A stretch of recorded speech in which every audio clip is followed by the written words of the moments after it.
Chris Stewart, Susan Sturms, and Jennifer Matter. I cede my time to Laura Reback.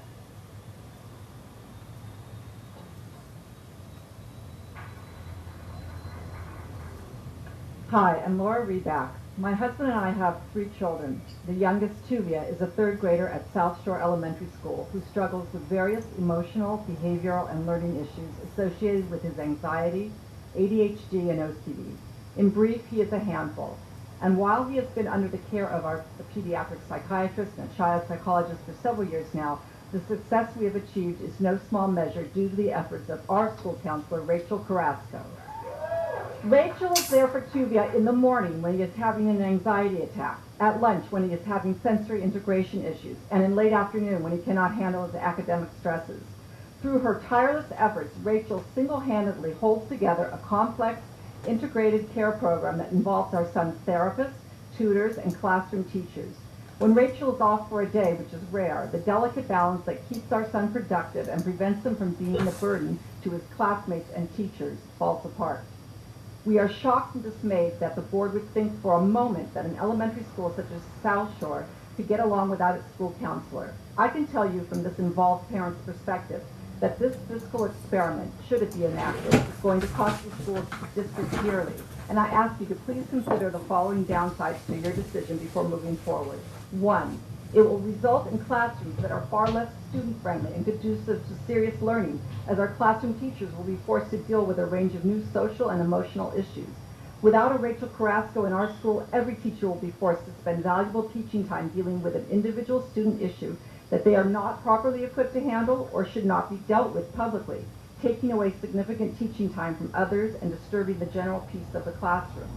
2, we are likely to see a school-wide increase in safety and security issues. Our school counselors are the safety valves that allow students who may be going through a troubled period to express themselves openly without fear of judgment or ridicule, and to be linked up with appropriate professional resources.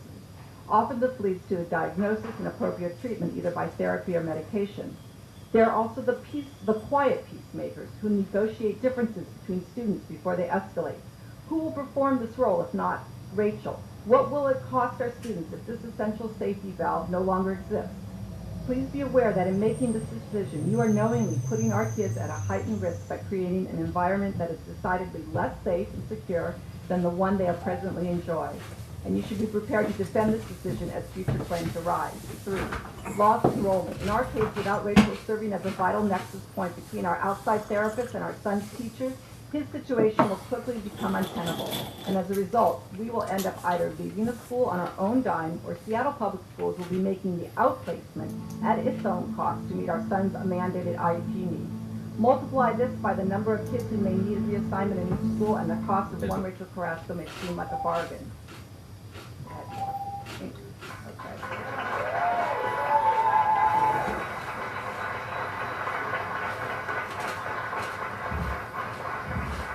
Thank you, Ms. Reback. Susan Sturms, followed by Jennifer Matter and Gail Longo. Good evening, ladies and gentlemen of the board and members of the audience. Thank you for this opportunity to provide public testimony. My name is Susan Sturms, and I am the parent of an only child who is a 2nd grade student at Thurgood Marshall Elementary School in the Autism Self-Contained program. I'm concerned about the implementation of the performance management policy that you will vote on later this evening. In particular, I'm concerned about how this policy will be implemented at Thurgood Marshall Elementary School, which is not, in fact, one school. Rather, Thurgood Marshall Elementary is made up of 3 self-contained programs that, de facto, create 3 separate schools housed in one school building. An accelerated progress program school, a general education, sometimes called our Advanced Learning Opportunity School, and a special education school. I fear that Thurgood Marshall will be considered as one school, with data viewed in the aggregate for the purposes of performance management. This fear is well-founded, as this is precisely what happened when allocations of Title I funding were made for next year. For your reference, I have provided a handout summarizing enrollment and budget allocation figures for Thurgood Marshall. Thurgood Marshall has historically qualified for Title I funds because of its high percentage of students living in poverty. However, with the introduction of the Accelerated Progress Program site at Thurgood Marshall, the school no longer qualifies. My concern is that in evaluating Thurgood Marshall under the performance management policy, the school will be viewed in the aggregate.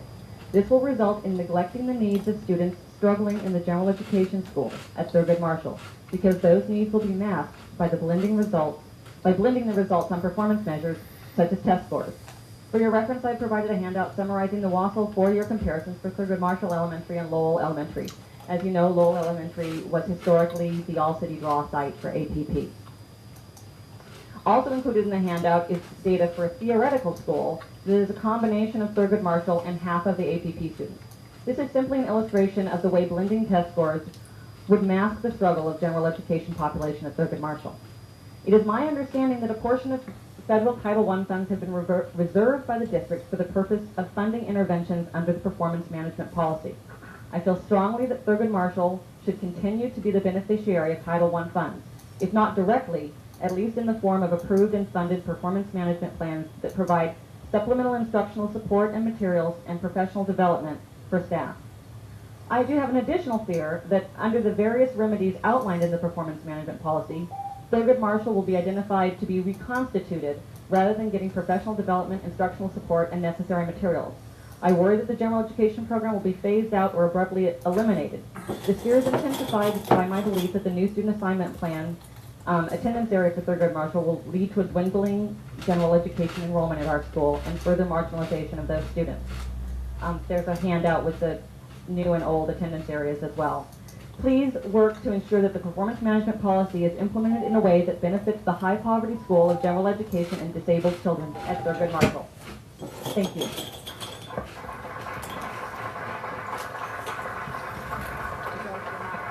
Thank you, Ms. Sturms.